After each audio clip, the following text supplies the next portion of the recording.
A Vale acabou de divulgar dados importantes para esse período agora, que com certeza vão impactar em cheio em seus resultados, assim como potencialmente a distribuição de dividendos da mineradora. Então o que nós vamos entender nesse vídeo, se as ações da Vale continuam boas em termos de qualidade e também de preço, para então a gente tomar alguma conclusão. Eu sou o Gabriel Bassuto, sou especialista em renda variável e analista-chefe de ações pelo Simpla Club. E obviamente, se você gostar desse conteúdo, deixa aqui o seu like ou então o seu dislike se você não gostar, porque assim eu vou saber se esse tipo de conteúdo faz sentido para você, conteúdo exclusivo que poderia melhorar a rentabilidade da sua carteira. Então dá aqui o seu like ou dislike para eu ter a sua sincera opinião. Então vamos agora direto para o vídeo.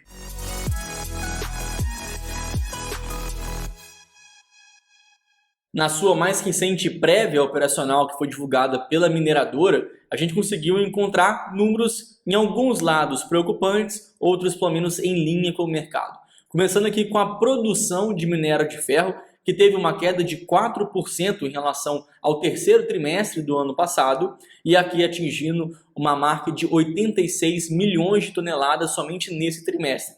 Quando a gente pega todo o consolidado do ano e até as projeções que foram divulgadas pela empresa, a gente entende que com a produção que vai acontecer ainda no quarto trimestre, que a soma de todos os trimestres vão ao encontro da meta estabelecida pela empresa, embora essa meta já foi revista pela companhia em períodos anteriores, quando lá no começo do ano ela percebeu que a sua produção foi mais fraca. Então, nesse caso aqui da produção de minério de ferro, a gente entende que até o final do ano a empresa tem capacidade de encontrar, de bater a sua meta, de pelo menos ali fazer a produção de mais de 310 milhões de toneladas de minério somente nesse ano. Mas esquecendo um pouco do consolidado do ano de 2023 e focando somente no terceiro trimestre, a gente vê que apesar dessa queda na produção de minério, a empresa pode compensar isso através da venda em um maior preço. Eu digo isso porque não só o preço do minério de ferro ele se estabilizou em um patamar acima do que foi visto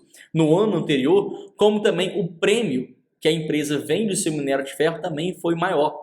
Nesse caso, o prêmio se refere à qualidade do minério de ferro. Quanto melhor, quanto maior a pureza de minério de ferro que você extrai, e em cada região, em cada mina, existem características diferentes uma da outra, mas quando você pega o minério de ferro, que ele é mais puro, tem um maior teor de ferro naquela pedra, você consegue vender aquilo a um preço mais caro. Afinal de contas, na hora que você colocar no reator, para fazer ali a reação, para virar depois o aço, você acaba tendo menor dispêndio ali de outras matérias-primas e acaba até fazendo essa certa economia. Por isso, nesse caso, a gente vê que do minério de ferro da Vale, especificamente, as vendas foram melhores no quesito de qualidade e a empresa também teve um avanço em termos de volume em relação ao ano passado. Se a gente pega as vendas do terceiro tri desse ano, compara com o terceiro tri do ano anterior, as vendas cresceram 6,6%. Então aqui nesse ponto a gente vê um trabalho do setor comercial da Vale que foi muito bem feito.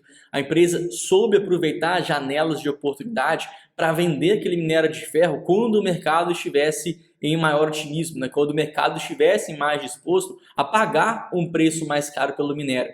Eu digo isso porque não necessariamente a produção que a empresa tem de minério não é necessariamente a mesma de vendas. Então, ora a empresa pode orientar essa produção para criar estoque, ora ela já vai criar aquela produção para realmente vender, aproveitando janelas de oportunidade. Então, o que a gente viu agora é que a empresa acelerou um pouco as suas vendas, muito porque a janela de oportunidade estava melhor, aproveitando tanto o prêmio do minério de ferro, como também um preço mais alto. Obviamente, nem sempre é possível aproveitar essas janelas, porque isso depende muito do humor do mercado. Se a gente entende que o mercado pode aumentar a demanda por minério ou cair a demanda do minério, você acaba tendo um efeito direto e é um efeito que atrapalha ou impacta o curto prazo da empresa. Apesar da Vale ter conseguido fazer isso muito bem nesse trimestre especificamente, não há a menor garantia que isso venha a se repetir. Mas pelo menos nesse trimestre ela conseguiu garantir ali que a produção menor fosse contrabalanceada por uma venda de maior qualidade. Mas o que ficou mais abaixo das expectativas por parte do mercado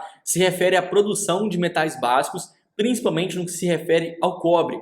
Só que, por outro lado, a gente entende que, como o cobre tem uma representatividade menor no EBITDA da empresa, esse menor volume de produção e também a revisão das suas projeções para o consolidado do ano terem sido menores, mas a empresa, talvez ela vai perder cerca de 4% do seu EBITDA, ou pelo menos o EBITDA deveria ficar algo ao redor de 4% abaixo do mercado estava esperando, mas se a gente entende que o minério de ferro pode continuar em preços altos, o minério de ferro, assim como a gente já tinha acabado de citar, ele pode contrabalancear essa menor produção de cobre. Então, um efeito acaba equilibrando o outro, o que acaba sendo ali importante para a empresa, essa diversificação de metais, até porque ela pode aproveitar de mercados diferentes e de dinâmicas diferentes em cada um dos mercados. Então, no final das contas, se um ficou abaixo, o outro ficou um pouquinho acima, no final das contas, o que a gente entende é que o resultado da empresa pode seguir uma certa estabilidade, tanto no quesito de volume como também de qualidade. E em termos de qualidade, a Vale já tem um bom período que ela vem de resultados muito bons. Obviamente são resultados cíclicos, já teve ainda melhor quando o minério de ferro explodiu, ainda mais durante a pandemia, depois o minério deu uma queda, os resultados também acabam caindo, mas ainda assim segue, né, dentro do ciclo resultados muito bons. A empresa, por exemplo, aí para os próximos anos, tem projeções, pelo menos de acordo com as estimativas do mercado, de que ela possa trabalhar com uma margem EBITDA acima de 40%.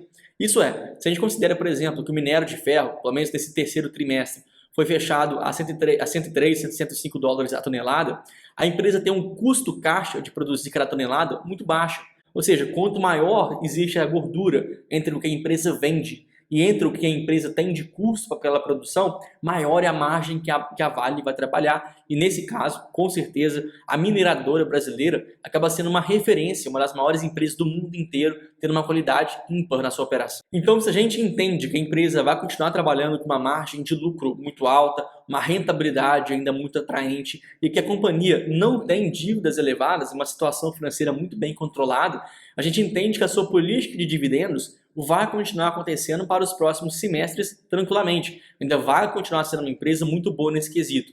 É até verdade que a Vale ela distribui dividendos 2 vezes ao ano, geralmente em março, geralmente em setembro. Então, nesse caso, a distribuição de dividendos para 2023 acabou, não deve acontecer novamente. Mas os resultados do segundo semestre desse ano vão ser refletidos no dividendo de março lá em 2024.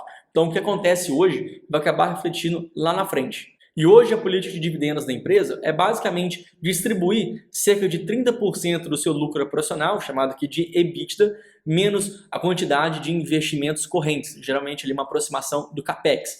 Ou seja, nesse caso a gente entende que seu EBITDA vai ficar ali em patamares estáveis, né, sem grandes oscilações, se assim continuar no preço do minério de ferro, assim como o volume de vendas e tudo mais. E da mesma forma, não tem grandes programas de investimento que vão exigir muito investimento, né, intensivo da empresa. A gente entende que a sua política de dividendos também vai ser algo próximo que a gente viu pelo menos nesse ano. Então as estimativas futuras indicam que a Vale seja capaz de operar com dividend yield acima de 8%.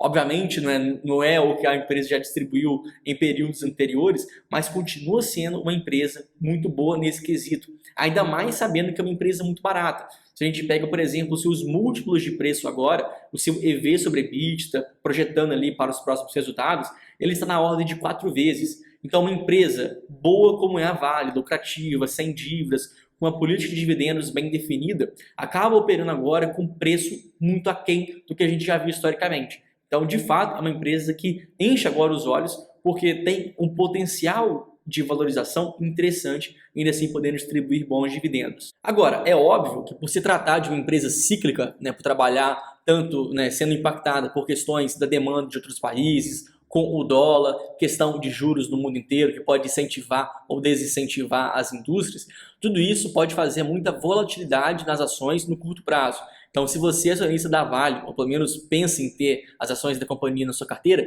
esteja ciente que a empresa vive de oscilações. No curto prazo, isso realmente vai acontecer. Afinal de contas, a Vale é muito exposta à economia chinesa. Ela é uma das maiores exportadoras para lá, né, para o país asiático.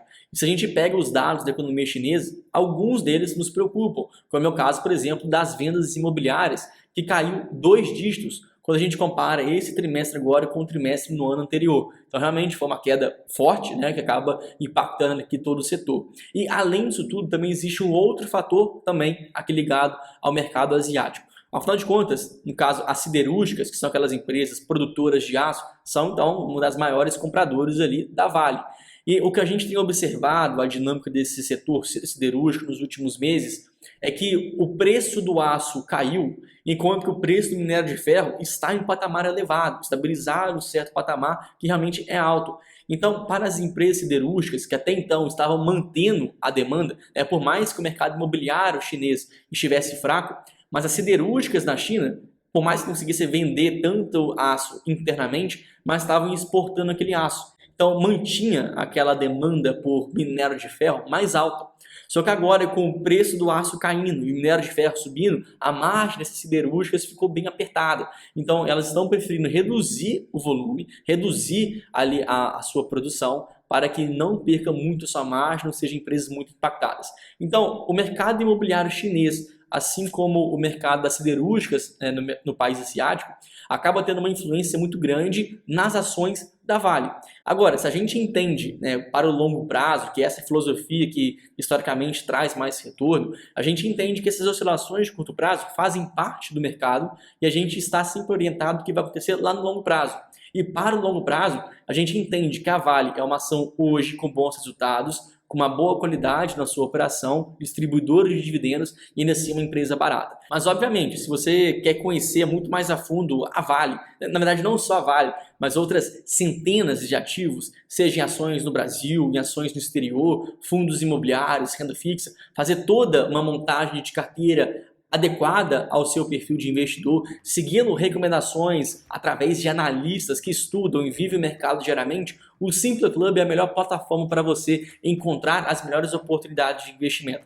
Eu digo isso porque toda uma equipe de analistas está ali constantemente estudando essas boas oportunidades e classificando todas elas em rankings. Então é muito simples para você investir com segurança e confiança, basta você entrar na plataforma, que inclusive está aqui na descrição desse vídeo, onde você acessando ela vai ter acesso a todos os nossos rankings de investimentos.